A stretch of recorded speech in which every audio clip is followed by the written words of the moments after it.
My name is Peter Mitchell, working for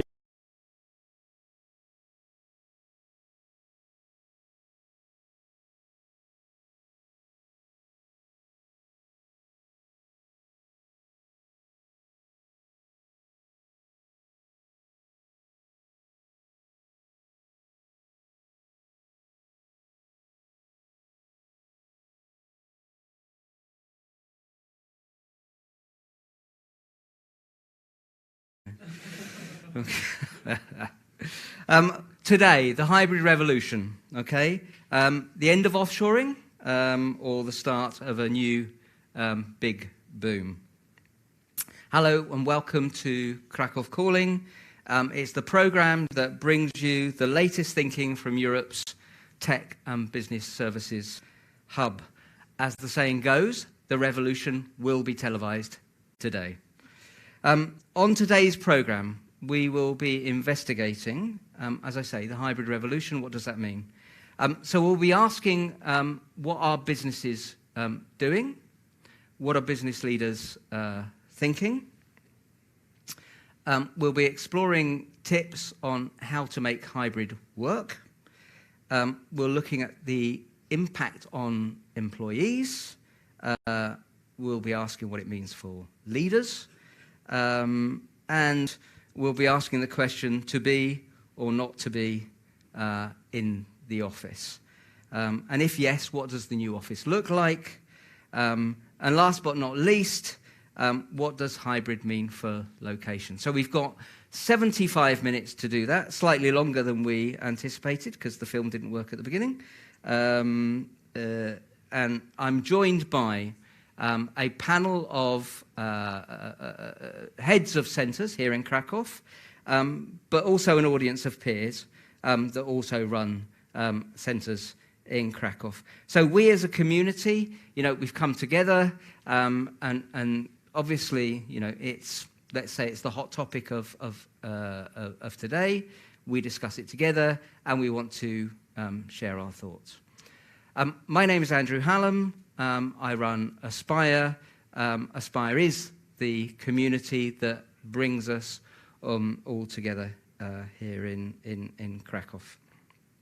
So there's us. Additionally, joining us online, we will have some colleagues joining us from the north of Poland, from Gdansk, from Spain, I believe, and from Zurich. Okay, and also, of course, we have an online audience that are joining us from across the globe.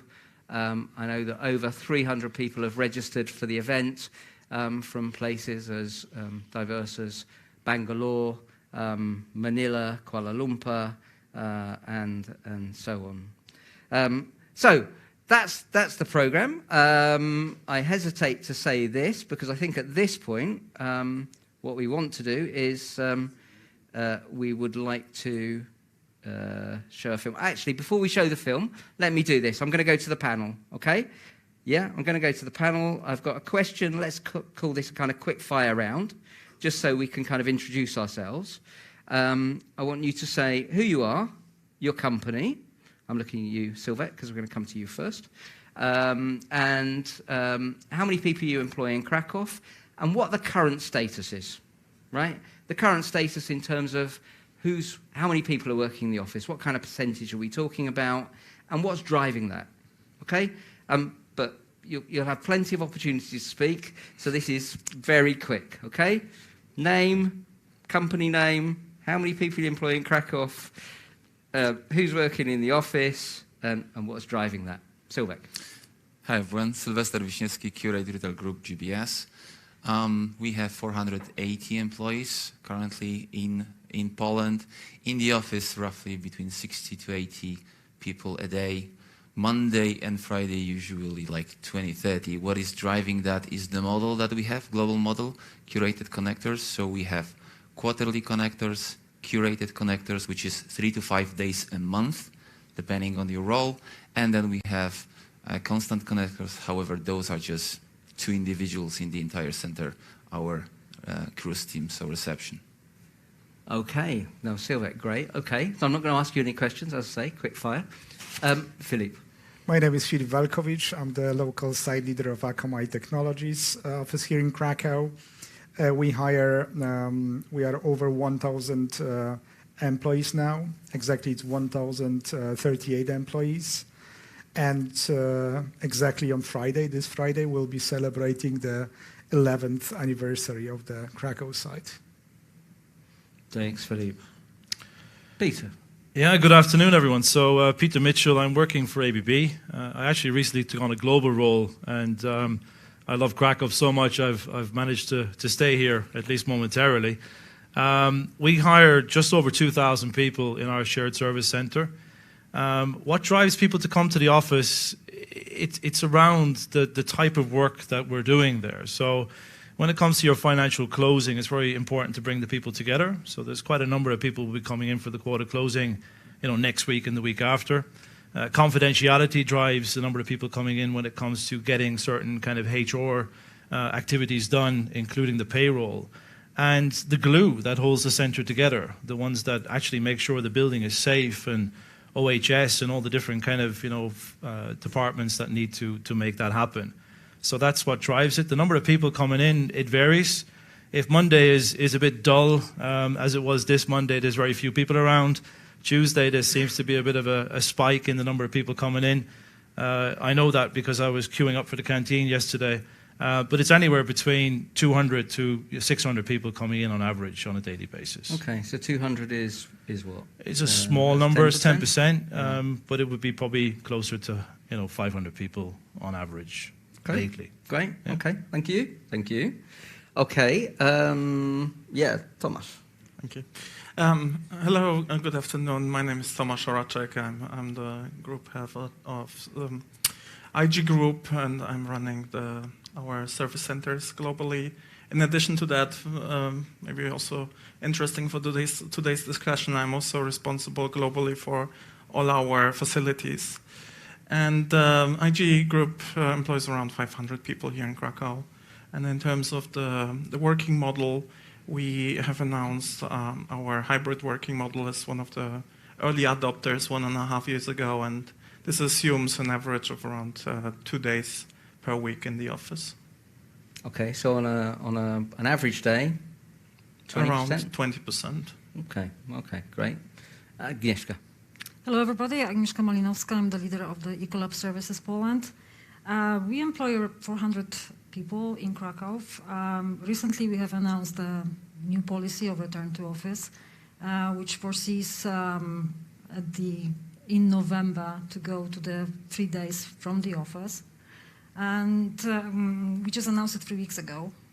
Right now, we are in this transition phase of 2 days. And following others, we are seeing Monday, Friday a little bit more empty. And on other days, we are seeing between 20 to 30% right now. Okay. Popular? Is it popular that you're asking people to come back? It's always popular. Okay. But definitely, when we are looking why we really wanted to return to the office and why those 3 days, which is maybe not the most popular answer in Krakow, is really supporting the culture of collaboration. That was something that was decided as a corporate policy, and basically we have followed that one. Thank you. Okay.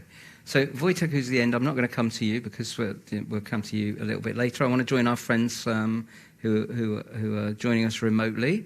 So maybe we can go to Gdansk, to Tomasz. Tomasz, can you hear me? Good evening, good afternoon, everybody. So my name is Tomasz Salamon. I run our State Street office here in Gdańsk. For State Street, we employ 6,000 people altogether in Poland. The split is 2,000 in Gdańsk and approximately 4,000 in Krakow. Whether they are in Krakow or in Gdańsk is a separate discussion, probably. As of our return to hybrid strategy, we believe in diversity. So every role is slightly different. We classify every role as per their characteristics, and every role has an attribute. How many times per week is this person expected to work from the office? It varies from a fully remote setup up until 5 days per week. The most popular persona, the most popular role type is between 2 and 3 days in the office. Right now, approximately 60% of our staff are working according to these roles that were assigned to them. It is an upward trend, and we have an ambition to reach 100% by end of October. Okay, thank you, Tomasz. Can I just ask this? Because, I mean, State Street, just for people that may not know, right? So, I mean, State Street started in Kraków around 2007, I think. And then, I don't know, when you made the kind of, you opened the second office in Gdansk, 2012, something like that. And what was the motivation for that? Yeah, exactly November 3rd is our 15th anniversary. In Poland, we opened up the office in Gdańsk in 2016. The primary motivation was, first of all, from a business continuity perspective, so to diversify operationally our locations. But second driver was to get access to additional talent pool from other markets than in Kraków. Okay, no, thank you. Okay, and now to Spain, if we can, to Przemek. Buenas tardes. Good afternoon. Yeah, Przemek, I'm really disappointed. I was expecting to see the sea behind you. Maybe later I can show you. Yeah. So I'm in Alicante now. I'm Przemek Kadula. I'm the owner and CEO of Talent Place. Talent Place is a recruitment platform. We recruit via crowd staffing, so we build a community of recruiters and we build a big database of candidates that belongs to the community of recruiters. We were founded in 2016 in Kraków, and from the beginning we were working remotely. We believe and we promote a work-life fit model, which assumes 100% flexibility in terms of the place of work, in terms of the working hours. It assumes 100% trust and goals orientation. So nobody works from our office in Kraków like regularly. So we use our headquarters, we use our office as a co-work, our own co-work, to meet there, to work there, but not every day. So like nobody works there. And how do you? We have 205 employees all over the Poland, but not only in Poland, but also abroad. Okay. And how do you use Spain? Spain is a perk. So like every employee in our company can come here for a week in a year and spend here this week holidays or vacation. We don't care. Like we provide the apartment here in Alicante to relax or to work from here. So like our employees can choose what they can do here, what they want to do here. Terrific. I can imagine there are lots of people now applying to join Talent Place. I hope so. Okay, brilliant. Thank you, guys. Right, so before we move on, what I'd like to do, I'd just take a few moments to thank our partners, because without them, today wouldn't be taking place. All right. So, to our hosts, we are broadcasting from the Unity Centre in Kraków. I did get into the taxi and said, "Take me to the Unity Centre," and he said, didn't seem to know where that was. So I said, "Szkeletor," and he did. So it's one of Krakow's most iconic landmarks. In a city of iconic landmarks. Those of us that know Kraków, so we know that it stood kind of as a shell for 30 years. It's a testimony to the transformation that our industry is effecting on Kraków, that now it's a magnificent office complex. And although, in terms of what we're discussing today, which is the future role of the office, I have no doubt that the Unity Centre has a bright future. From here, we can look out over Kraków, to the mountains in the south, or right next door to the University of Economics. So great location. Also to our particular host today, to Autodesk, or Autodesk, po polsku. We're in their offices. They've moved into these offices during the pandemic.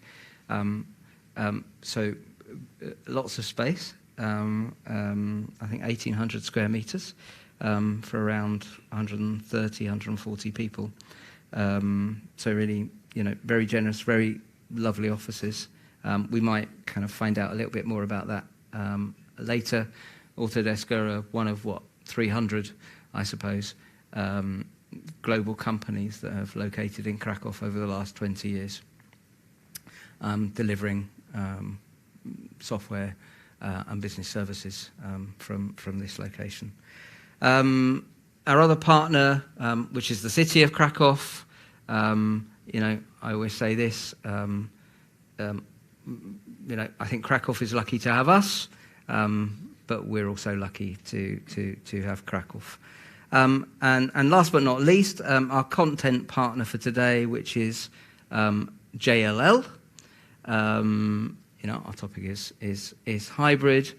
JLL, there is this rage for acronyms these days. For the older amongst us, that is Jones, Lang, LaSalle, and certainly me and Mrs. Jones probably prefer that one. Okay, those that got that joke, thank you. All right, okay, to the topic of the hybrid revolution. So what we've done, what we like to do is we like to kind of provide a little bit of data before we as a kind of, let's say, a stimulus to our discussion. And so back in May, with JLL as our partner, we ran a workshop. Now, during the course of the pandemic, we have been charting the ratio of people working from the office and working from home. Tomasz here to my right, he's been crunching those numbers on a very regular basis as we've been kind of monitoring that. I mean, to be honest, we did it at the beginning when nobody really knew what was happening as an aid really to the city of Kraków in terms of transport management. It turned out that wasn't so necessary. But we've kept doing it, and I think it's been very kind of helpful for people to kind of understand what's going on within the market. The numbers are really not shifting enormously. I mean, I think as we've heard, we're around the 20% mark in terms of people being in the offices, which, if we looked at it before pandemic, and I could ask, but I imagine it was probably around 80%. Yeah? Yeah. But we want to look, beyond those numbers. We want to go a little bit deeper. We want to look at some insight. As I say, we had a workshop, this company really, that is here with us today, in May for that workshop. Before we get to the report, which is, this will be the first time today that we kind of disclose, let's say, the key insights from the report. I hesitate to say this, but we have a short film that we would like to show.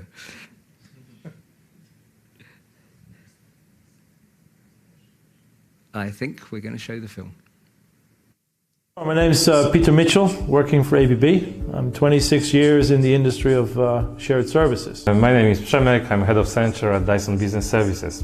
I've never been involved in a situation that is so fluid, that is so interchangeable, and can, from one day to the next, completely go on its head. We created so much flexibility that predicting how many people come to the office has become, an art in itself. I believe that in the next 2 years, probably more than 50% of the companies will come back to the office in this hybrid model. So 50% of the employees will be in the office at a given moment.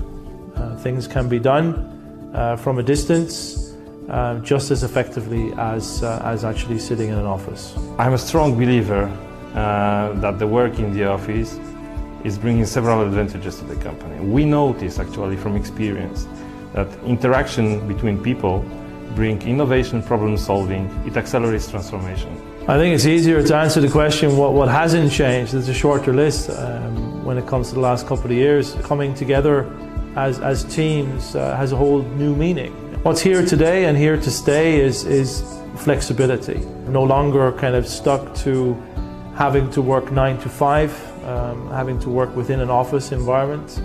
I think that flexibility is absolutely here to stay. I think companies will start to realize that this physical presence in the office and collaboration is important, and employees also will realize they really like to have this clear separation between professional life and personal life. At the end of the day, we want to work for people and with people who inspire us. We have an old school mindset for something that is new for us. So we have our offices, well, though some of the offices are prepared, but usually they are still prepared in the old-fashioned, meaning you have your cubicle, you have your seat, and that's where you should do your job. Versus nowadays, it's about collaboration. It's about exchanging of the thoughts. It's about inviting the other people to the discussion. We all know that working in hybrid is possible. Managing teams in a hybrid mode or online mode is possible. But leaders started to see that actually it is very important to meet also in person, because meeting in person gives a better possibility to really collaborate. We need good and competent leaders, but not only in top management. We need competent leaders on each and every level in organization. Leadership capabilities are now more crucial than ever. The world has changed, that's for sure. We're not going to go back to the old world, we're in the new world. And I think this is going to be a big challenge for the leadership. Leaders now can't go and ask for a vote of what the future looks like. Leaders now need to toughen up, make tough decisions. And I heard today at the table a brilliant way of explaining it. You need to make the decision and then convince the layer below you to convince the layer below to convince the layer below, so that everyone is on the same page. That's what you've got to do, but you need to make tough decisions. Terrific, thank you. Right, so, well, you heard that. There's certainly a top-down approach. I'm not sure that we all go necessarily with the top-down approach. I'm going to hand over at this point to Wojtek, because you've got the kind of key insights, I think, Wojtek, from the report. Maybe you can run us through. I think there are four key insights, right? So the floor is yours, my friend. Thank you, Andrew. Ladies and gentlemen, just like Andrew said, before the vacation, we had the opportunity to work on the topic called hybrid work. And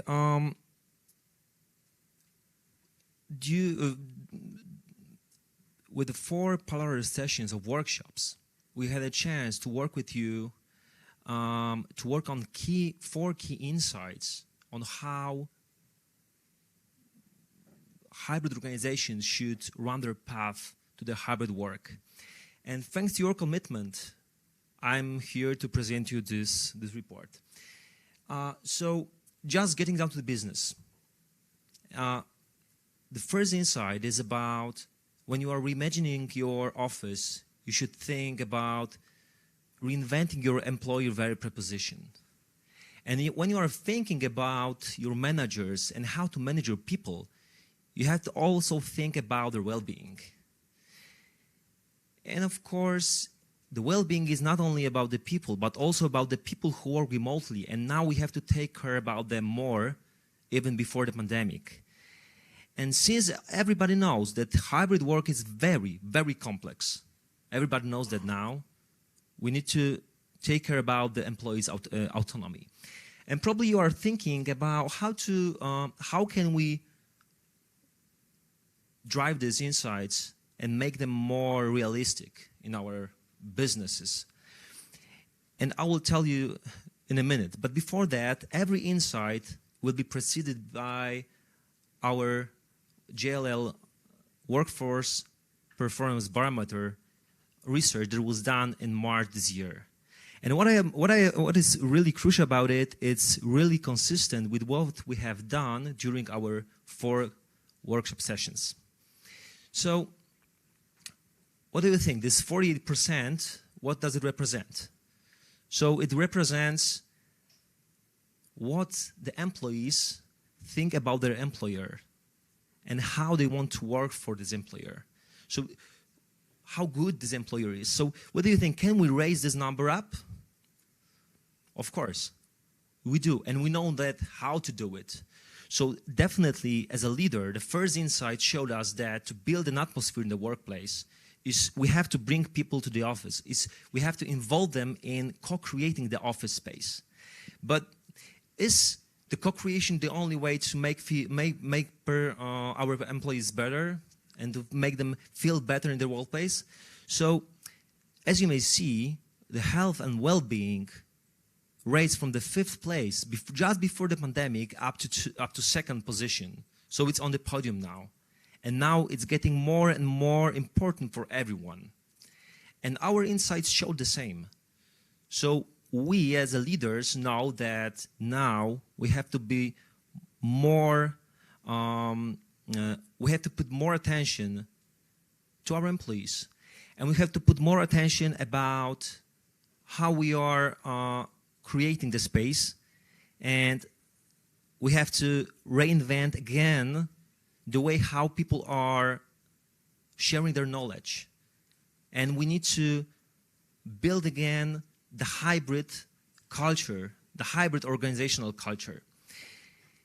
But is it well-being only the way to get people on board and co-design sessions? So 6 in 10 people think that technology is the crucial thing to make them more happy and to be more productive in the office.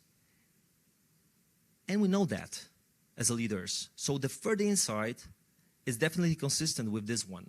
So we know that to bring people back to the office, we need to provide them a real good technology that will enable them to collaborate, to meet, and to work. So this technology basically needs to be like plug and play. It needs to help them work seamlessly between different devices and connect them easily, especially for them who are working only remotely. And if you could ask me just before the pandemic, who would need the most autonomy? I would definitely put on Generation Z and probably Generation Y. But now it looks like managers need autonomy the most in terms of hybrid work. But if you are a responsible leader in your area, in your organization, you need to take care of the caregivers. And caregivers are the people that really want to rely on an employer in terms of whether they can take care of their children or sometimes parents or maybe with people with disabilities.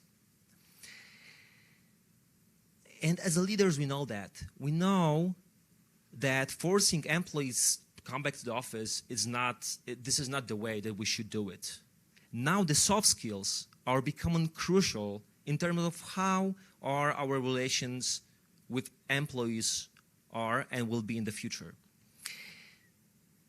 So I just gave you the 4 insights, just a little information what we did during our workshops. If you want to deep dive more, if you want to read the statements of our guests, if you want to see how we can translate those insights into real actions in your organization, I encourage you to download the report.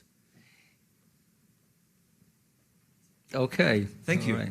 Wojtek, thank you very much. Okay. Thank you very much. So the report is ready. Well, we're going to publish it on Monday. Is that right? Yes, it's going to be published on Monday. Okay, great stuff. All right. And I think now we can actually go over to your global lead on workplace strategy. Is that right? Are we going to call up to Marco?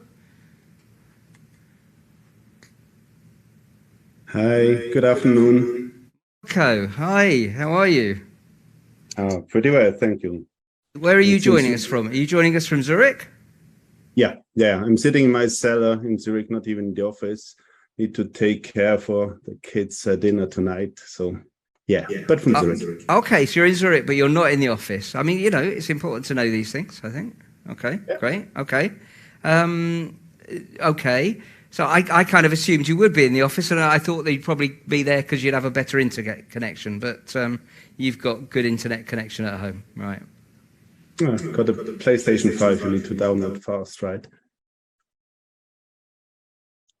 Look, Zurich, I'm actually going to come back to that one, I think, at the end, because I'm interested in the impact that that hybrid might have on place and places like Zurich, in fact, right? Which kind of a hub for European head offices of kind of global companies. But let's park that for a moment.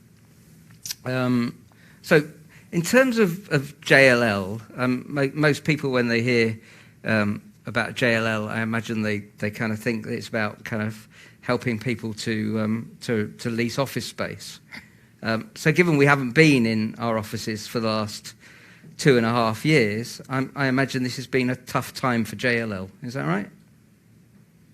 Well, not really, because what we see is a very strong demand on, what is the future of work and what does it mean for my office? And in the end, companies and all of the companies actually, we need to be sure on what they want to have after the pandemics, right? And we see a lot of trends coming, and the project was showing some of them, which going to be asking for much more quality space, right? There are some discussion on dislocation from the skirts of the city into the center, into the CDB, right? CBD, sorry. This is a very big topic at the moment, and that keeps us busy. Okay. Really, what I was giving you was the opportunity for the kind of the elevator pitch for the work you do, right? So, workplace strategy, you're telling me, is kind of emerged as very important now for companies, yeah.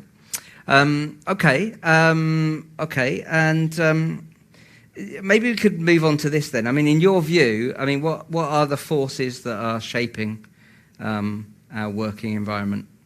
I mean, globally, right? You've got a global position. Globally, what are you seeing there? Well, we are working on a global base, and my focus is just to make that clear on CE and DACH.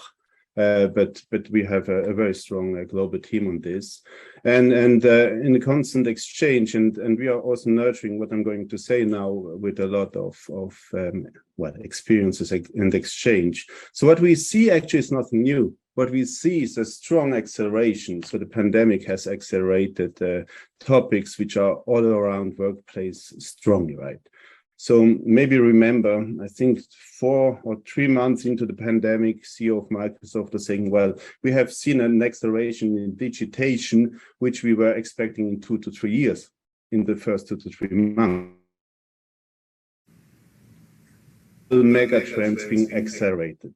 If you want to take it on a very concrete level, it's a lot what Wojciech and the whole team was elaborating on that report, right? It's about hybrid working, and hybrid working has 3 main value drivers for companies. So the first one is, it is a transformation. This has started before, of course, the pandemic, but a transformation which accelerated so strong in digitation. Artificial intelligence was at the verge beforehand, right? Now more and faster in our offices or the way we are working. Innovation is much more needed than ever before, right? We need to have a continuous development. So on a cascade model, change already in a lot of industry into agile, but this continuous development now hits all industries. And last but not least, we also need to increase the serendipity, right? We don't know what to invent until we invent it. So that's a big topic. So transformation is the first one, which is on top of mind, not only for workplace designers and responsibles or corporate real estate manager, but even on, of course, on C-level. And transformation can happen in space. So space can be very supportive in changing the way how people are working. So that's number one. Number two would be emotion, as I call it, right? So people, that's all about people. And people, it is a cultural transformation. We need to support companies. We need to support our leadership team. And I think, Wojciech, you said it, right? 75% of the managers want to have autonomy. This is something which doesn't come by itself. You need to manage this. So that's the point. Purpose, value. Why should I come to work for you? What is my social contract? Is it really just the money? No, it isn't, right? So what we also see, well-being and health, so company taking care of well-being and health is key and crucial. And what it hasn't been said beforehand is that it even took a good salary away from the second rank. Right now, salary is rank 3. First one is a good work-life balance. Secondly, is a company who takes care. And the last, not the last, but number 3 on the podium for sure is the salary. And then ESG, DIB. So diversity, inclusion. These are topics which company understands globally. This is a very strong drive for my business, right? Sustainability for sure, right? Environmental, the new taxation which is coming, the carbon neutral topics, that's key. And in this regards also, I'm looking at IT company who started with this neurodiversity as example, right? Having a certain aspect of people just to make sure that we have the right people which are giving superpowers back to the company. Just as one example is important. And all around this, community building. You need to provide the community, like going to Spain for a week, right? So probably that's going to be quite a nice community meeting for tapas and cervezas, probably in the evening. So that's important. And the last one, not going too much into that, return on investment, right? Today, we know that a workplace environment, a hybrid working environment is something which is going to help me to increase revenues, to save some costs, of course, and to protect my investments.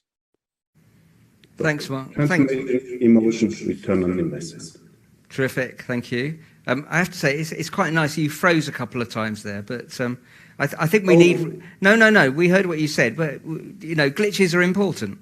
Right, we need to understand the world we work in. Right, you're there, and yeah. Okay, I hear what you're saying. Look, you and I spoke beforehand, and I know that one of the kind of key words for you is resilience. Yeah, I kind of wanted to ask you about that. I suppose organisational resilience first. Right, because I think, well, I'm not going to say that's more important. There are 2 kind of elements to it, right? Organisational and employee. Can I ask you to just say a couple of words about each of those? Yeah, absolutely. We are in an environment of constant change, right? And constant change won't stop. So, this old saying, the only constant in life is change. That's true now. And we just take workplace as an example. I hope that nobody is going to plan for building up a workplace which is not flexible, right? Because within the next 10 years of normal depreciation time, you're going to be having a lot of changes which influence your workplace, be it technological, be it from society, so social changes, and or just new trends which are rising. So we have just recently looked a bit deeper in that topic, and we say for this ever coming change, which is ahead of us, we need to be resilient. There's a third category, that's the societal resilience, which goes much more into the city, community, environmental. I just leave that aside.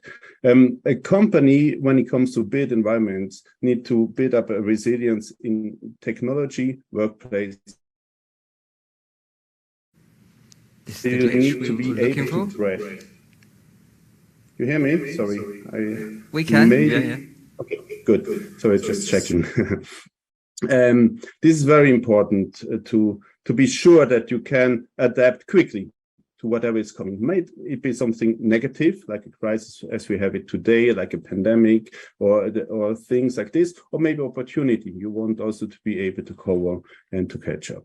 So that's the enterprise resilience. The other one which goes along with it and which becomes much more important and much more to be taken on from a C-level perspective is the personal resilience. So we need to be able to support through a workplace, but also the way how we manage workplace and people to be very supportive in the physical resilience for people to be fit, right? To be able to have a good body feeling. That's important. A mental resilience is also very important. I mean, we have read it, right? People staying at home in lockdowns for a year. I mean, I would go mad, right? If I hadn't had my family and the ability to go out. And last but not least, social resilience. That's the reason also why we need to go back to the office. So that's to a certain amount. So these are the points.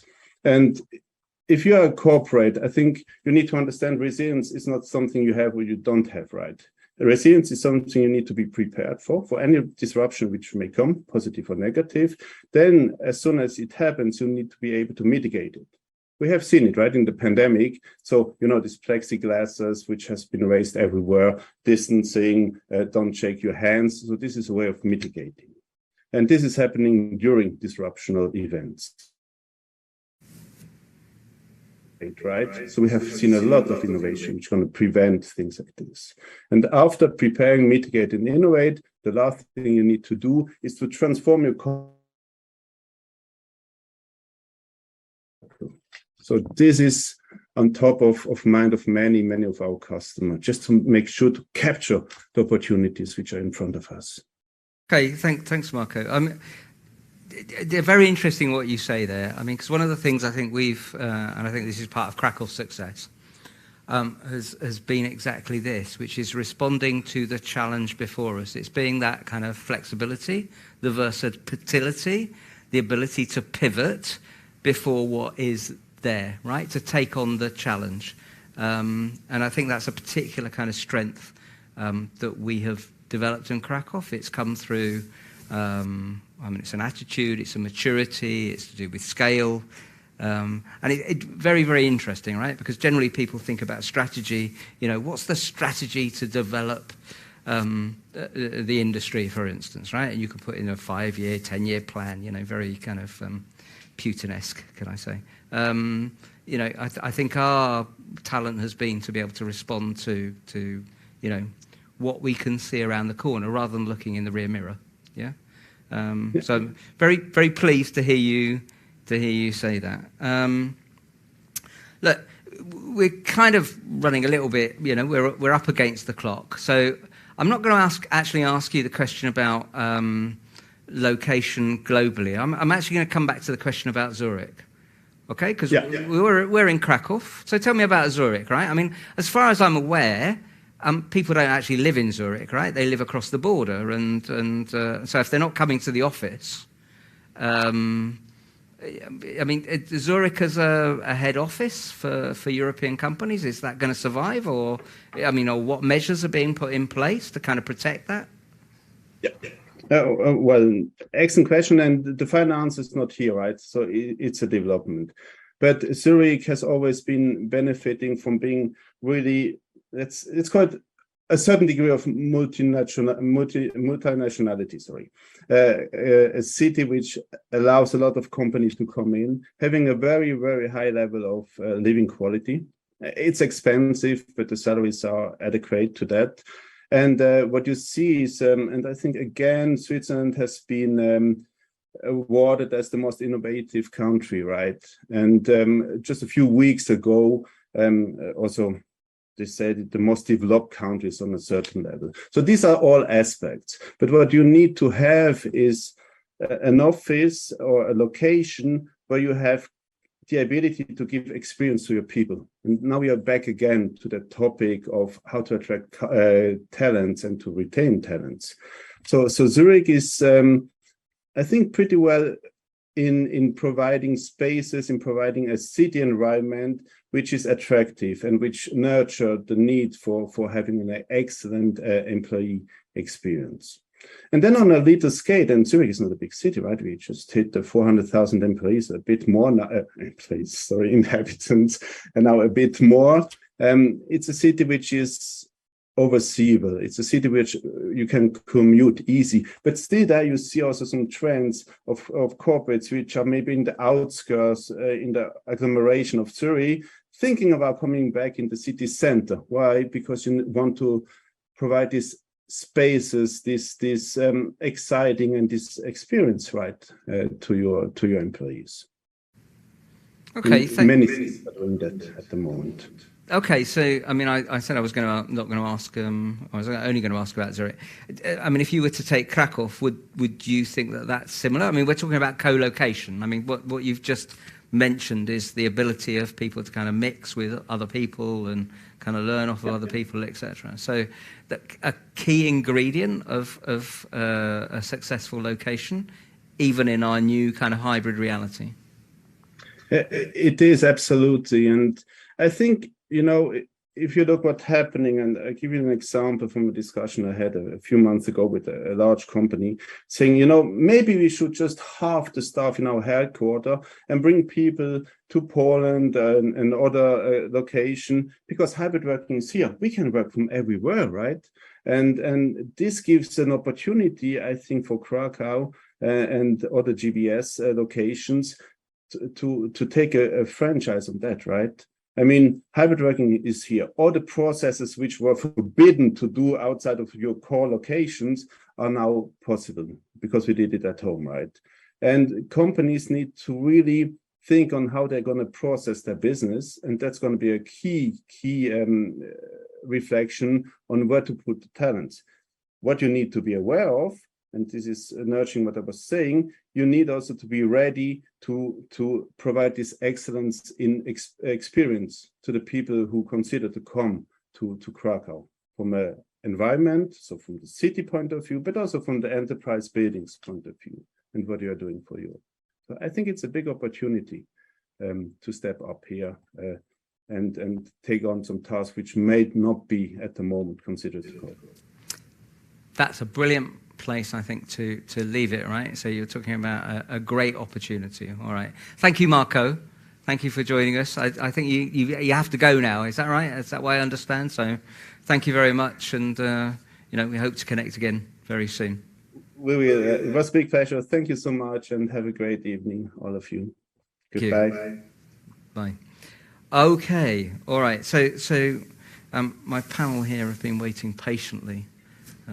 Well, some less patiently to speak. And you've got to wait a little bit more, actually, because in order to introduce the next part, we have a film put together by our good friend of Aspire, Łukasz Chok, at very short notice. So we've seen a little snippet of that earlier. Łukasz, would you like to kind of introduce the film?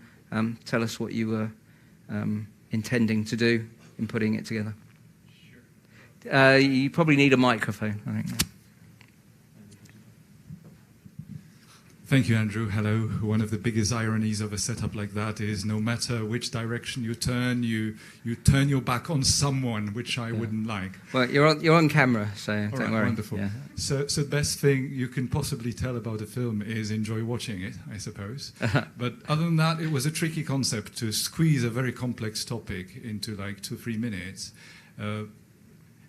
We've taken, both with Peter and Przemek, the concept of last minute to the next level. I'm sure we'll agree on that.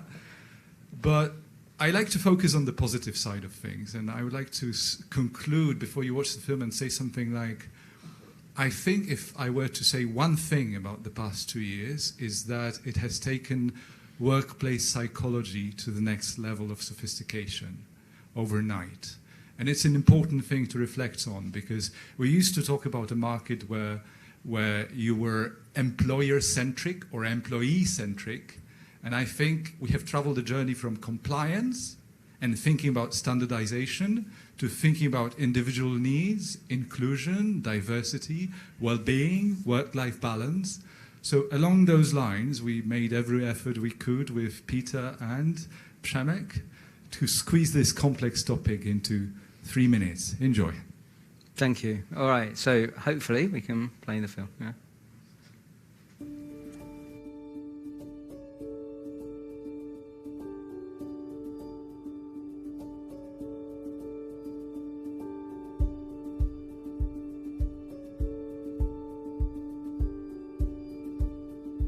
We want to ensure that we have, a healthy family environment and life to live, as well as being able to balance your work. The flexibility that companies have brought to the table to employees is exactly, facilitating that need. There needs to be a certain level of trust. But of course, with trust comes eventually some validation to ensure that you are also performing as a company. It's about collaboration, working together on a solution where everybody sees and feels that there's a win-win. So nobody wins unless everybody wins.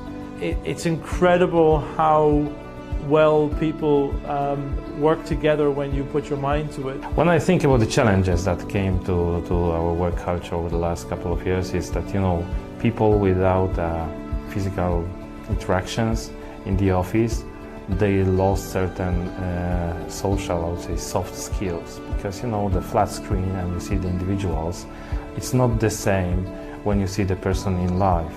Even the bad times are good.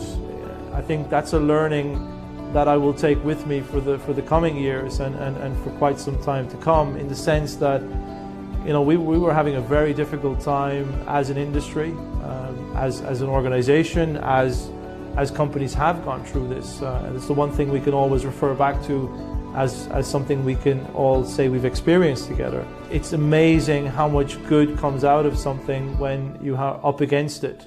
When you're in a pressure point, when you're stuck between a rock and a hard place, people are extremely agile, people are extremely flexible, and people are definitely resilient and continue to be resilient, which I'm very happy about. I profoundly believe that our business is all about people. The future business model, from my perspective, is already here, but we are not ready yet to fully embrace it. We need to work also very strongly on the way we shape future leaders. Terrific, thank you, Łukasz, and Peter and Przemek. Great film. How did you manage to film it so there's no traffic in Kraków?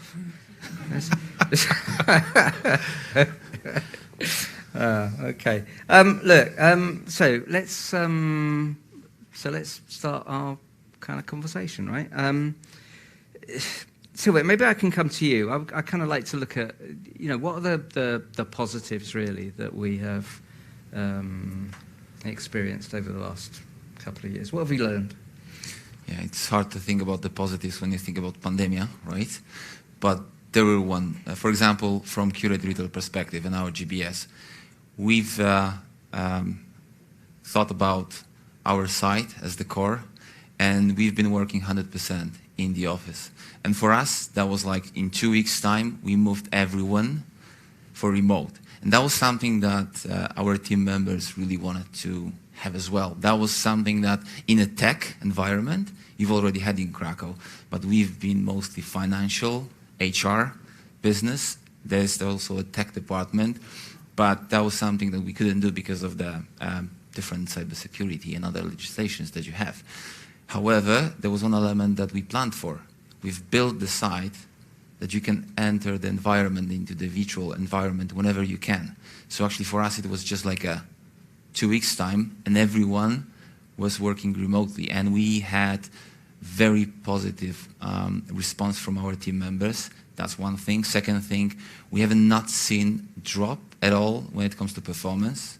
Actually, that was something that was really amazing. You can imagine that people were afraid. People were afraid when they didn't know what is it about. And we haven't had a drop of performance while they were trying to set up their own life in a different way. So that's definitely positive. Right now, when you look at long term, it gives us great flexibility, agility in the way we work right now, because we can scale our center, and we've grew through the pandemic quite a lot. So that was one of the things that we did. Second thing is team members' morale and the way they work has changed. Obviously, that's one of the things that I believe in other sites we've seen as well. The last element that I would say a positive one is that lately what we've started to see is there is a need to have an office. Actually, it is a positive thing that we had a debate more than 2 years about what will be the future. And I think the future somehow shapes itself. It is a different office, though. Oh, okay. Before we go there with the offices, I mean, one question I think I wanted to ask you then, right, is if we all went remote, and we weren't the only people, right? So your head office were going remote as well, right? So everybody went remote. So one of the things that I'm not going to say we struggle with. It's a challenge for us, right? As offshore, is always the relationship between our centres and the head office, right? I mean, so I think that's my question. Is everybody went remote? What did that do in terms of that relationship? I would say global positive. It was the great equalizer for us. When the way of working that we have, it was the great equalizer. We no longer have the side conversations in the conference rooms. We no longer try to hear what someone else is saying, what is actually the dynamics in the room. Mm-hmm. And we built our office in the sense of a number of video conferencing rooms in Krakow, but also in headquarters, in St. Pete, in Westchester. And we've been trying to work this way. But then when the pandemic started, I recall the first IT leadership meeting when I've seen 50 people and everyone on the same setup, remotely at home. The conversation, the chat that we had, it was something that actually was great. And I felt part of the team versus, it wasn't that we've been excluded. It was just a bit different because then we've been all set as a company in a different setup. Okay, so like an equalizer. I mean, one of the things I wanted to say to Marco is in terms of location, right? Was, I think one of the important things to kind of understand is we put ourselves as Kraków into a kind of global city network, right? So I mean, if you look at financial services, for instance, I may come to Tomasz in Gdansk in a minute to say, you have. In fact, why don't I come to you, Tomasz? I want to come to you and ask you about the kind of global city networks. I mean, you have a head office in Boston. I mean, I think people think about New York, obviously, don't they? They think about London. I don't know how many offices you have in London. I mean, tell me, where is Kraków and Gdansk, are we part of the kind of global city network now? Yes, definitely. And it's not necessarily through the pandemic's transformation, but it's through the multi-year efforts in terms of the types of the roles we were bringing here to Poland. So one of our strengths has been to offer the roles on a job market that are not that much different to what our colleagues are doing in Boston, London, etc. I would agree with the earlier comment, though, that the pandemic during the lockdown, we were isolated as we've never been isolated individually, but as a company we were never that close with each other, right? Between the locations, between employees and managers, and one of the best things we've learned from it is the agility and the fact that I know to organize a meeting for all employees. You don't have to rent a room in a hotel to feed 500 people. You can just open up a call and have everything ready in 15 minutes. So that was one of the best takeaways. Thank you. No, I mean, we've understood that as well. We've got probably 350 people on the line and we're providing pizza for only 40. Yeah. Would anybody else like to pick up on the positives for in terms of? I know it's a difficult thing to say in terms of the pandemic, but the positives for Kraków. I mean, in terms of, for instance, I don't know, visibility. Maybe. Yeah, I can take on this one. For sure, in terms of shortening the distance between local office, regional offices, headquarters. That's, as you, Sylvek, mentioned, that got shortened so much. I think we never had such an easy way to just schedule a call with the managing director of EMEA. We got so much of visibility. It became so much easier than before. For us, when I look back, answering your question about the pandemic times, when I look at now reactively, I think that was really a key moment for us during the pandemic, what type of approach we took later on while developing a future of work. And in case of Akamai, because the more we listen, we see that there is no one way, no one path. Each of us has different opinion. Our companies took different decisions when and how to do it. So I think the key is really about defining your own rhythm in how you want to do it and be authentic while doing that. And that's why it's so different. So when I look at Akamai, we had probably some people could say that it was one of the most conservative approach during the pandemic. Akamai Technology is a company founded by the professor of mathematics. So you can imagine how data-driven were our decisions during the pandemic. As a result, and with the focus on the health and safety care, as a result, we were one of the probably latest office which we could say got open. So now, what lesson it gave us, we really used this long period of time of being remote during the pandemic. We've spent this time truly on observing and listening. Okay, so why employees, some of them at least, enjoy so much working from home? And we saw that they gave ability to redesign their workspace as much as they do, not as we thought it should be done, right?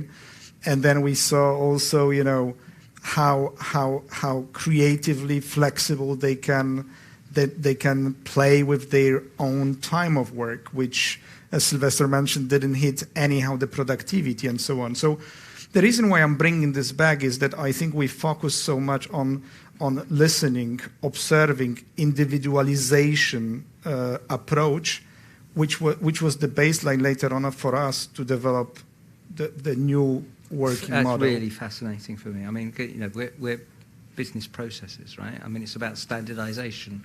We've been standardizing, and it does occur to me, right? We've kind of lost sight of the talents of people, in that kind of surge towards standardization, and actually what the pandemic has done for us, and in terms of what we needed to do in the pandemic, was to trust people.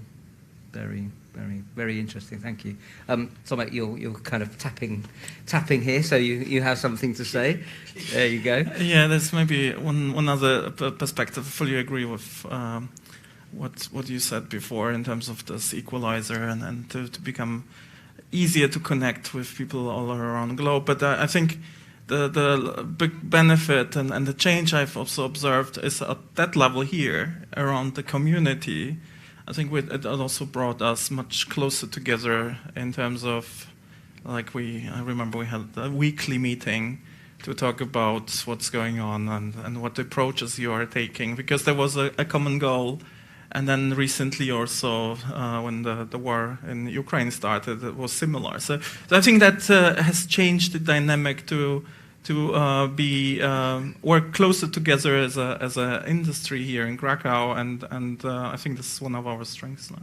If I can add to that, I mean, it's one of the most phenomenal outcomes of the pandemic is it was almost like a collective work done, regardless of which company you work for. We left the company name at the side, and we all worked together on a PhD called How Do We Work in the Future, or the New Model. And that's phenomenal. That's incredible. That's still very hard to kind of sink in. That people left their differences aside, and there's no competitiveness whatsoever. And how do we actually make this work as employer, as leaders towards the employees, and kind of make sure that this comes out of the other end with something that that fits, right? So it's still not 100%. It's fluid. It's a process that we're still writing that future together, because we just don't know what's around the corner. But right now, it seems to be working, right? And it's woken up the world to Krakow in the sense that global roles can be done from here. The resilience has proven, and the skill set is there to show that, and even more global roles are coming to Krakow as a result of this. I'm almost positive. I don't have the statistics, I don't have the surveys to prove it. Let's maybe do a survey on that. But you know, I'm kind of living proof of this, along with some other colleagues that I work with on a daily basis here. I love the way when he winks at me, it's like, and maybe you could do this now, Andrew. I hesitate to go to David at this point, because I know he's going to throw a bomb into the room. But David, yeah. Thank you. Tell us who you are. David Ostrenga. I'm heading up HTech right now. I am going to throw a bomb into it. Of course. I've been incredibly lucky over the last 3 years that I've worn two hats. On the one hand, I've been part of this room. And you're right, it's been incredible for us. The problem that we've had being in remote centers is that we were second-grade citizens. And there's no two ways about it. We really were. People were sitting in a conference room. We were remote. We were never truly part of the conversation. Now we started being part of the conversation because everybody was remote, and it's awesome. So that's why we essentially love the pandemic, because it changed us and brought us into the room. But the other hat that I've worn over the last 3 years, I've been doing leadership training with young leaders. And I've had an incredible opportunity to speak to the people that are team leaders, young team leaders that have just started being team leaders, have been for a couple of years. And they live in a different world, completely different world from us. They are really struggling in how to be leaders. One of the fundamental questions that I get asked is, how do I now lead people when they're remote? It's different. I could touch people before. I could speak to them. I could go for coffee. I can't do that anymore. So for them, it's very different. The other thing is, yes, we've all banded together, like you mentioned, and kept the quality of the work, but at what cost? A lot of people are sitting in the kitchen on a kitchen stool doing the work, and we don't see it. Our young leaders are seeing it, and they're struggling. They don't know what to do. So there is a huge challenge ahead of us, is to get over the awesomeness and now speak to our leaders and find out, how do we get them to... Great. I'm going to stop you there, because you haven't thrown a bomb into the room, I don't think. What you've done is you've moved us to the next part of the conversation, right? Which is, what is the impact on employees, right? We've looked at what the visibility of the business is, what we've managed to prove to ourselves, I think, in terms of our confidence. I think that's been important, right? Our ability, I think we've gained a confidence in our own ability to learn. Yeah, we've gained a confidence in our ability to speak to head office. But you're right, we are, as we've learned, as we've heard, we're a kind of people business, and it's not just about us, right? I mean, it's about all of the people that are working with us, right? So impact on employees. Would anybody like to pick up on that? Yeah, Agnieszka. I think that, of course, naturally, I think the hugest impact was on employees. Now, I think we have to kind of structure that. What does it really mean? I mean, for me, honestly, the biggest, I would say, aha moment was actually the amount of the mental health issues that we have experienced throughout the pandemic. It was a topic that we were touching before the pandemic started. In the company, we were trying to address that, but the magnitude that we have seen, hearing from the leaders, how do I support my employees? What do I do? What does it really mean that we support, mental health? I mean, do we just talk about it? Do we actually take the concrete actions? The other thing that I believe was definitely difficult was, we were always on, in a culture of trust, right? Trust the employees. We work on the goals. We want to really deliver. How you do it, be a little bit more flexible. We were always a believer in that. Well, being a believer and actually doing that in the office environment, that's a completely different story, right? So we did find out that some of the employees were not really certain, what does it mean that I work from home? We have seen those, people sitting until 10 p.m. at their computers because they didn't really know how to actually put a cut to it. There were also cases which, I think that we went through really well with the team support. I mean, how do I deal with the technical issues, right? I mean, in the office it was easy. Can you please show me? Can you please help me? That was not that easy, honestly, being in the virtual environment. So this kind of, support structure, especially for the younger employees. I'm saying younger in the organization where you don't know to whom to talk to. And that was difficult. On top, unfortunately, our company is not like a super well organized, for everything, frequently asked question and you know where to find it. Very often it was kind of like, we know that this, go to this person. So for us, definitely this building the culture of connectivity and actually, helping also the leaders to help employees to overcome those kind of issues was definitely a challenge. Okay, I mean, can I pick up on that? Because I was going to say, I mean, so what measures are we taking then to kind of overcome some of those challenges that we're seeing? I mean, one measure obviously is there's kind of this idea, let's get back to the office, right? I mean, we've got a problem, people aren't in their office. We get people back into the office, then we'll have all that interaction that we had before. Yeah. However, as we know, people don't necessarily want to come back to the office. So now what are we doing? I mean, that's the multi-million-dollar question. I'm going to do a bit of self-reflection here. I was actually quite strict in putting a policy in place, and one of the first adapters. I think most of the people in the Aspire community would know about this. And I was very much on the point that David's making around leadership. I think the leaders we have, if you look at your day-to-day operations, the transactional kind of activities and your financial processes and so on, our leaders are very young. They're inexperienced. They're just coming out of university, maybe 2-3 years in, and they don't know how to manage a situation like this. So it's the responsibility of us as leaders to actually guide them, to help them. And they are struggling. And I think if someone comes out of university yesterday, it's irresponsible for us to think that they're going to be fine in a virtual world because the learning curve is stunted. They are not learning as quick as they would have in the past when they are sitting together and picking up, conversations on the shop floor and learning as they go, learning by example, learning by discussing. That's gone, right? So, they don't feel comfortable to pick up the phone and have a little Microsoft Teams call with their team leader because, they don't know the team leader. So I think it's on us now to make sure that we create an environment where that learning curve starts coming back, because we're not at this moment in time aware of the consequences of that until it's too late. And I believe we act now and we can prevent that from being an issue in the future.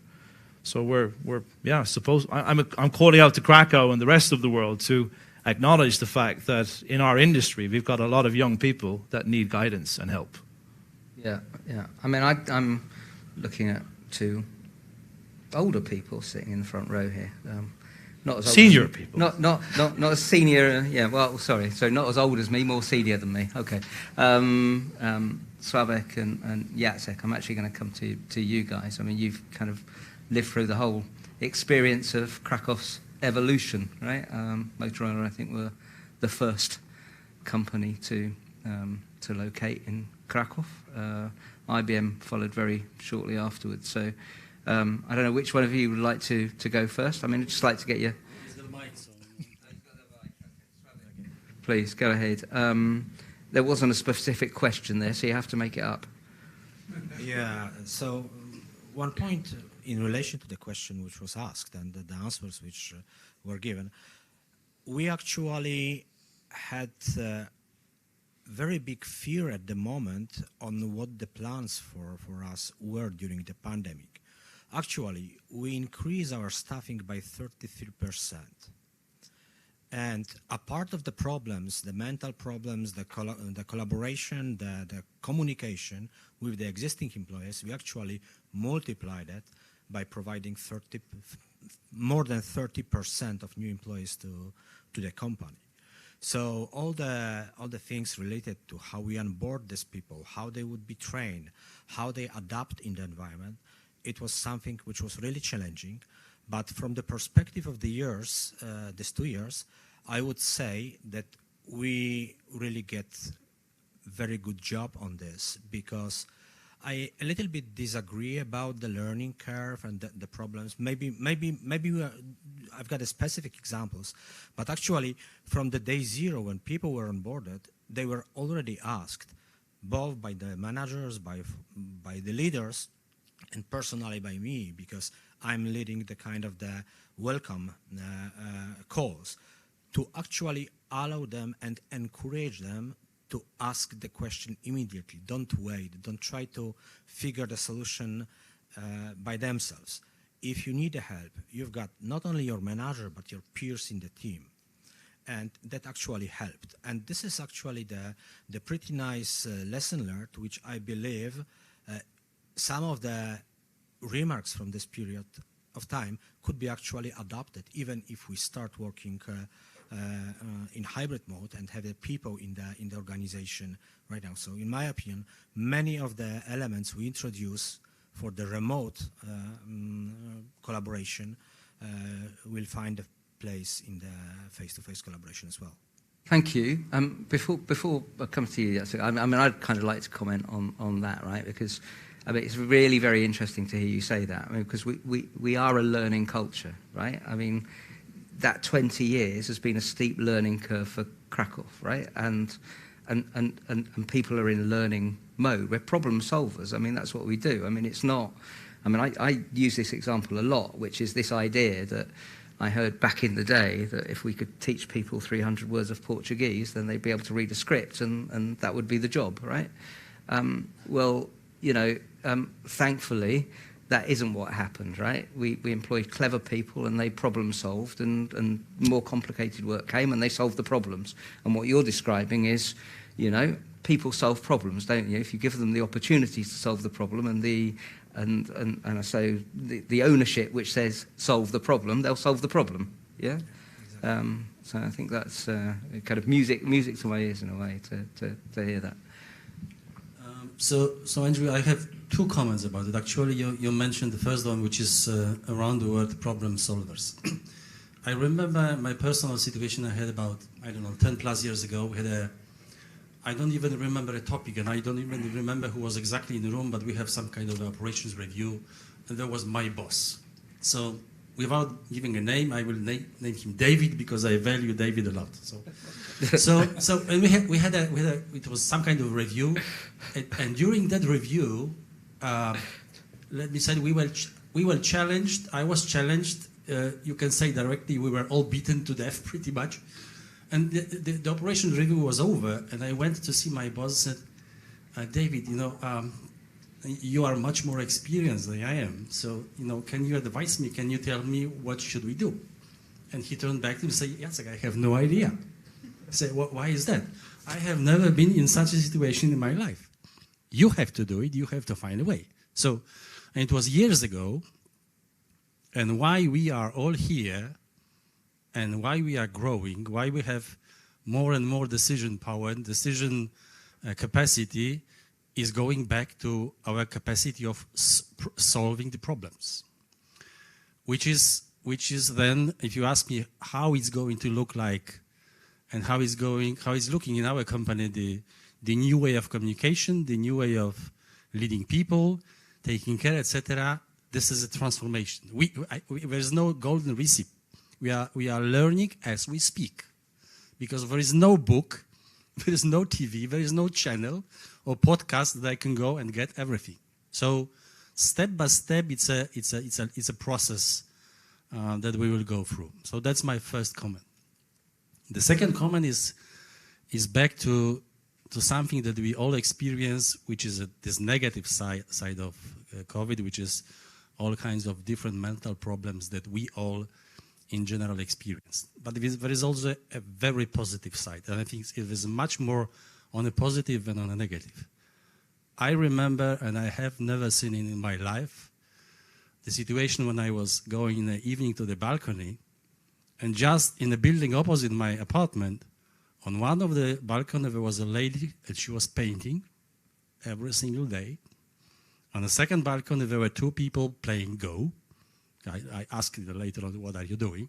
And so on, which means that, you know, productivity and efficiency of our people is also a balance in our minds, okay? And during COVID time, huge amount of people, including myself, found also something that I have never done, I always wanted to do, that was somehow hidden passion, and a lot of people found it and continue, which is significantly helping all of us to introduce the hybrid mode, because that keeps balance in all our employees. So our observation, my observation is showing that there are a lot of this kind of an examples, much more than the mental problems that exist that you mentioned. I think it's a positive side that will continue. So just two comments at the beginning. Terrific. As long as it's not quietly quitting, is what we're doing. Would anybody else like to comment? Ilona behind. So it's very convenient because you're just behind. Yes, this is Ilona Mana from Hayes. I heard a lot about processes, about what we did to change and adapt to the new reality. I think from my perspective, we brought the human back into the business.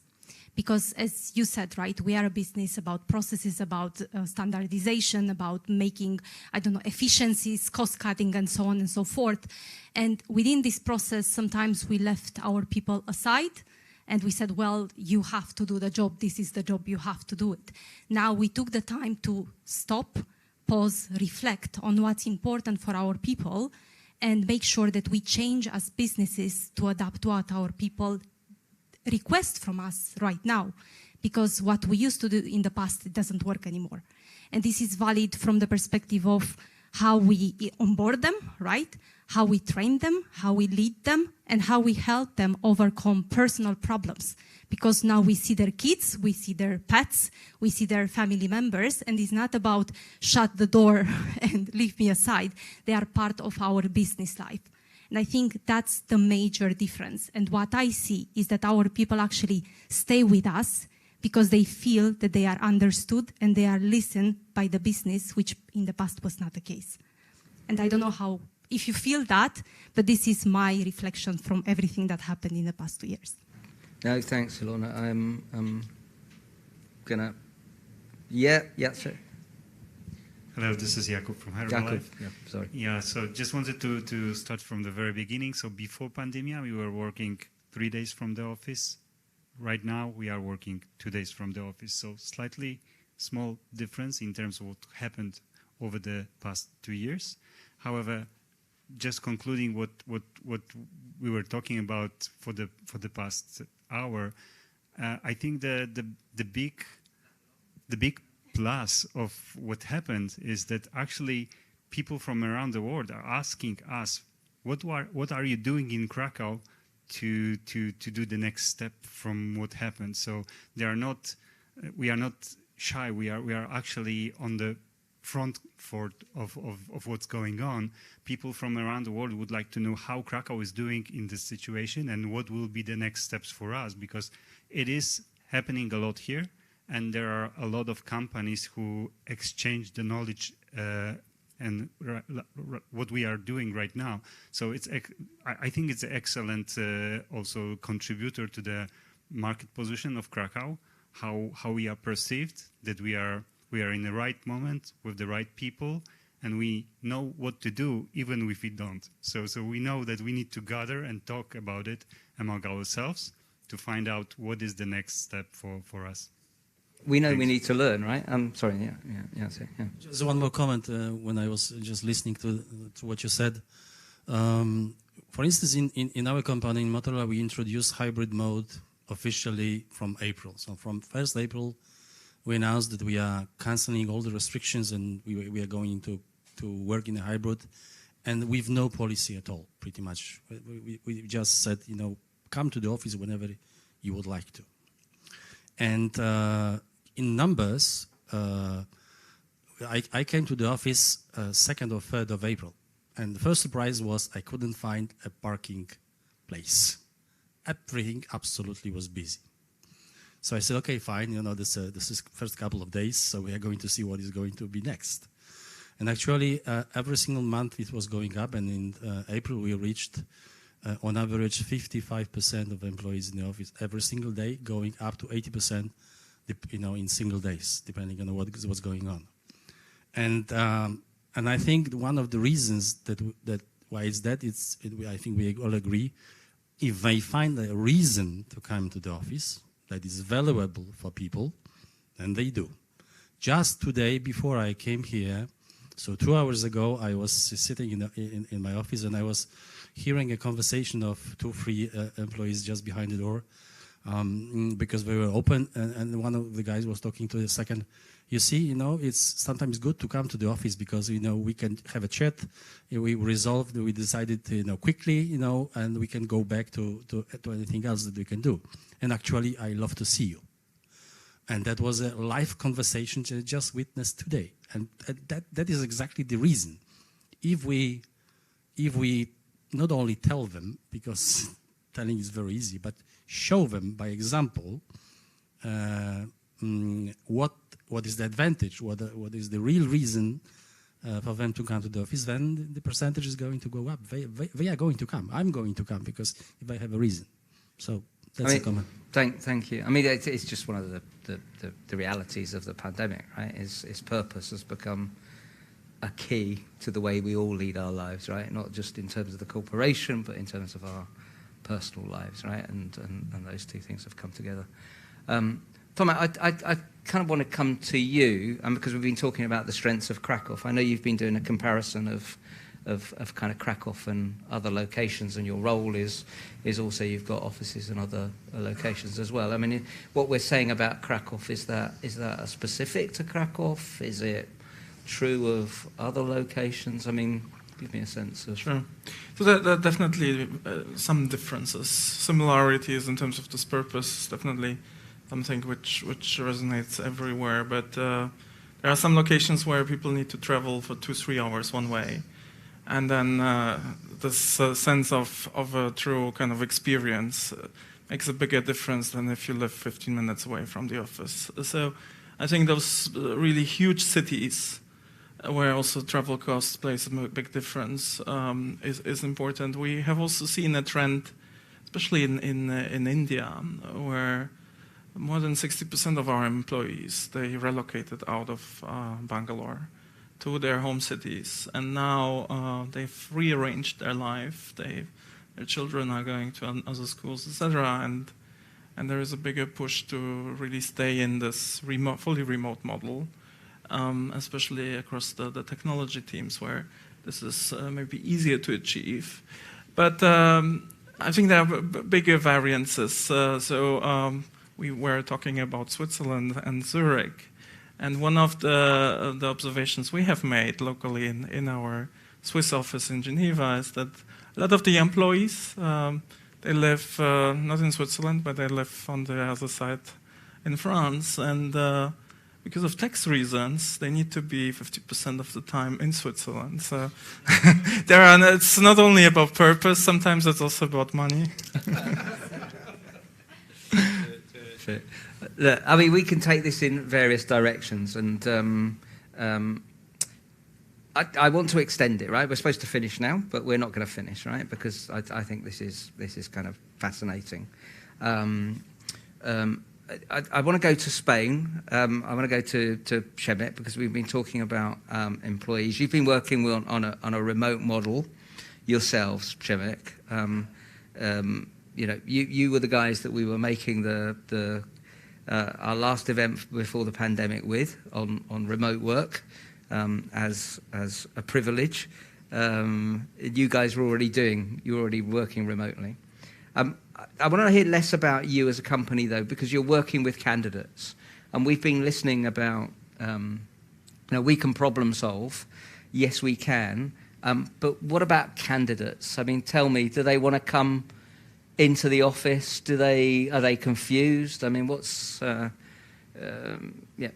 please give me your impression about. Okay. Sorry, I'm looking that way because I can see you, but you're actually in front of me as well.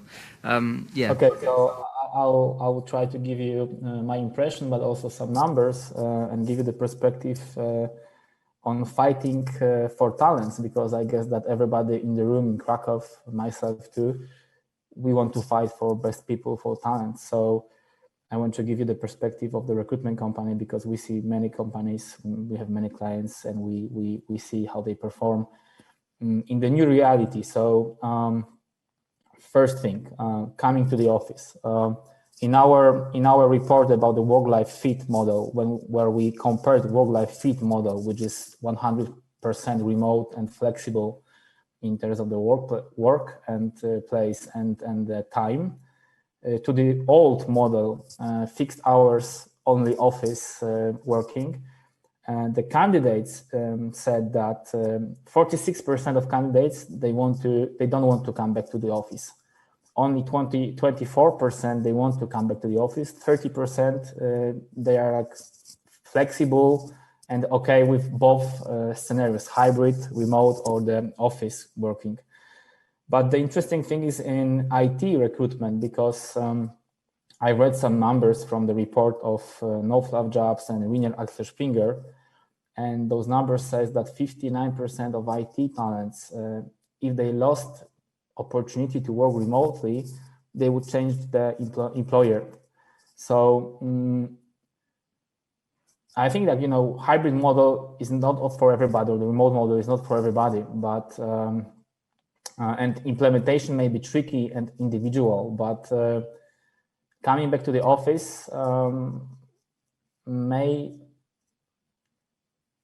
provide you with some risk, of losing best talents. Other things is being competitive in the current labor market, because 44% of candidates in general, they say that they won't apply to a company that doesn't provide remote work. Not 1 day, not 2 days, but I'm talking about, fully remote work. So it's about talent pool. First of all, like companies that will be not flexible, they will lose those 44% of talents. Second of all, many competitors from other countries, US, especially startups with some funding, they fight for talents here now with us. And they provide a fully remote work. So like we need to understand now that the labor market is now more global than before the pandemic. And candidates have more opportunities and more places to work globally. So we need to think about the talent pool and understand that being hybrid or remote is beneficial in that thing. Third of all is that the candidates' needs. So like Marco said that salary is not the first question during the interview now, and I agree. The first questions of candidates is about what's the remote work policy, and the second question is about perks and the well-being thing. So like we struggled during COVID time, during the pandemic, and I see that being flexible and providing the flexible culture and model of cooperation between employer and employee provides better opportunity to candidates to have harmony between private life and professional life. And this harmony I consider as the most crucial for well-being in nowadays. So this is why we promote work-life fit model everywhere as talent place. So yeah, to sum up, I think that we need to stay flexible. We need to be flexible. We need to be hybrid and remote, because it will help us to recruit best talents, to maintain best talents, and to meet the expectations of those talents. So yeah, this is my comment and some numbers. Thank you, and I'm very impressed with your ability to hold those numbers in your head. I don't know if you've got them written down in front of you, but I didn't see you kind of looking. I learned them by heart. Especially got 4 people in the room actually holding up. I want to go to Artur because he had something to say. Can you just sorry. Okay. Good evening. My name is Artur Gerbel. I run the .Thinkers IT recruitment company, and I just want to add a few cents to what Przemek has said. So I was just making a presentation, internal presentation to my team, like going across our placement within the last 12 months, and I have like two, I think, important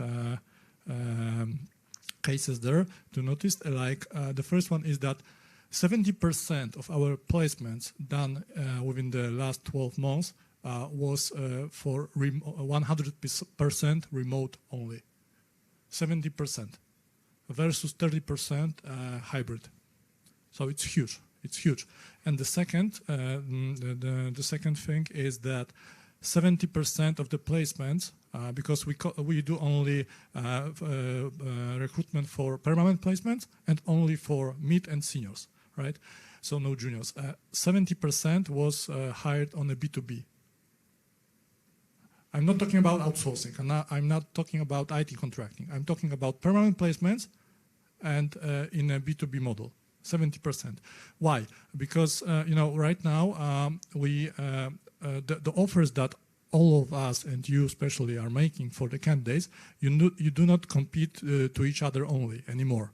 You compete with the whole world, because the whole world is knocking to Krakow's and Poland's door, actually offering great opportunities and great money, fully remote work, B2B contracts to the candidates, to our talent pool, right? So it's really good to have this awareness that we are not competing to each other anymore. So, and it's a huge difference, but it has also some pluses. Why? Because it's much easier for now for new investors to actually check this market before making the big commitment in terms of setting up the legal entity, establishing, hiring some permanent people, leasing some office space, and so on, right? And after the first good impression, the first good examples, then they can go further, right? Make the bigger commitment and establishing an office and everything. I value what you say, what Przemek says. I mean, I'm very mindful that we're listening to recruiters, right? And I know, Shimon, you're behind us, but that's your business as well. So I'm not going to go that way, if you don't mind, because I would expect recruiters to say, this is the challenge, right? I mean, my comeback on that would be, it's a global market. All right, and we can attract from anywhere if we've got confidence in ourselves. Sorry, David, I'm going to Jacek because Jacek kind of had his hand up. Yeah, I just wanted to comment exactly these two pieces of information that we received just right now. One was talking about 44%, if I recall correctly, of that we are going to lose 44% of candidates because they want to work 100% remotely. And the second comment that I heard here, 75% of the positions were 100% remote. And you may be correct, Andrew, that may look like from the recruitment agency perspective. So now the view from the second side, which is business. And the reason why I'm challenging these two numbers is maybe because we have an in-house recruitment team. So we use from time to time, of course, recruitment agencies, but the vast majority we recruit on our own.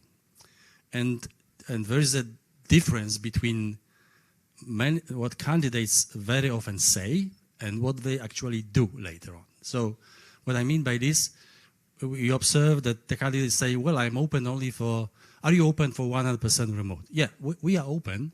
However, let me explain you how the hybrid mode is going to look like in our company. And after 5 minutes of conversation, oh, that's fine. I love it. That's exactly what I wanted. If you don't have a policy, if you give me a chance to work from home and from the office, it's absolutely enough. And 80% of them or 90% of them, even if at the beginning they say, I'm open for 100% remote from home, later on, absolutely, they accept the offer. When you talk to them, when you explain them how it works, they say, okay, that's fine. So and now I just want to put these numbers in question, because from our side, that looks a little bit differently. Okay, great. I mean, I would like to kind of put the kind of talent pool kind of aspect into perspective. I mean, in the 20 years that I've been here, we've been kind of asking about whether we've got a talent pool, right? I mean, there's always been that strategy. We have, right? We've grown 20% per year, every year for the last 20 years, right? So, yeah, I would like to add to what Jacek has said. I will concur with Jacek because, again, I mentioned that we increased it up 30, more than 30%. And at the beginning, I was told this is mission impossible. We've got like 6-7 months to do that. And everybody, even our IBM recruitment team was telling, well, everybody wants to work remote. Everybody would like to work from the different locations. Actually, it was possible. And I would say the key factor was pretty the same approach Jacek has said, just to explain the hybrid work and kind of build the interest in these candidates to actually accept that in the easy way. So this is how it works. Terrific, guys. No, look, we've got. Well, are you overruling me? Yes. Oh. We had, just to give you an example, because we had colleagues actually who said at the beginning, I'm not interested in working from the office, and now they're asking, can I come and work from the office, please? Even if it's stated in my contract that I'm fully remote. Yes, please. The office is open. Oh, okay. Well, brilliant, because you've kind of set me up then. So, look, 5 more minutes, okay? For those people that are watching from home, hang on, because I mean it's getting more and more interesting, right? We could go all night, apart from the fact the pizza's arrived. The office. I want to come to you, Dorota. You've been sitting there very patiently while we've been having this. I mean, I suppose the question is, I mean, we've heard we need offices, but what would be your expectation in terms of the office environment? And let's take Kraków as an example. I mean, we've said we need offices. Great. We're growing, yeah, but we're not at 80% occupancy within our offices like we were before the pandemic. Kraków, our industry has been here for 20 years, but really I'd say people kind of recognised that we were here because they noticed that we had some very big offices. Yeah. What's the kind of prognosis? That's a very good question. But before, I would like to add on the recruitment and talent pool. The difference in the office is actually what we are having right now. We have very interesting discussion, but the time is coming. We need to finish. So we need to finish our online meeting for the audience. But after this meeting, we'll have dozens of discussions, probably 2 hours, 3 hours, and there will be also informative. We will learn from each other. We will innovate, and that's why we need offices. Of course, they will be smaller. Absolutely, we see the flight to quality, and we see a huge reduction in office footprint, especially in business service sector, and this is a fact, and this is happening. On the other hand, the flexibility is key. I heard this word from a lot of you today in a different way, but we need flexible leaders, we need flexible offices as well. We need office that is designed in such a way that if I need a desk, I can create easily a desk. If I need a town hall meeting, I can recreate the space in such a way to have a town hall meeting and so on. And also the purpose of the office will be much different. Because if people come to the office, they want to collaborate, they want to meet, they want to innovate, they want to create and solve problems. And they don't need a desk for this. They need different kind of space. Prior to the pandemic, we had 80% of typical desks, 20% of meeting rooms. Now this proportion starts to be other way around. And this is the future of the offices. And the question of what will happen with vacant offices. We have 16% of vacancy right now in Kraków. Part of these buildings were vacant even prior to the pandemic. They are empty for years, like 4 years, 3 years. And they have to be reimagined. They have to be changed for different functions for different purposes. I believe that in 3 years' time, the biggest occupier in Krakow will be Flex Operator, so the company that provides flexible solutions for offices, and this is also the future in terms of lease term and in terms of design of the space and how the space will look like. And on the top of that, what is really important for the Krakow, how the Krakow will look like, is actually the fact that those offices cannot be closed island as before. We cannot have a fence between residential and office. We need to bring community to the offices to make those places alive. And such place-making initiatives are already happening in Krakow, just to create an environment that is vivid. It's for the community. It's for inhabitants of Krakow who live next door. Hey, thank you. The word placemaking, I love it. I mean, I think we've been doing that for the last 20-something years, right? I mean, this city has been here for hundreds and hundreds of years, and like I said at the beginning, we're very lucky to have Krakow. But on the other hand, I think we've really helped to kind of make this place. This could go on. I was going to come to everybody for your kind of takeaways, but I'm going to wrap it at 7:15, which is already half hour over what we had scheduled. And we're going off for beer and pizza. You can join us at home, but you'll have to get your own beer and pizza. Thank you very much, and meet you again in another month or so. Thank you. Thank you. Thank you.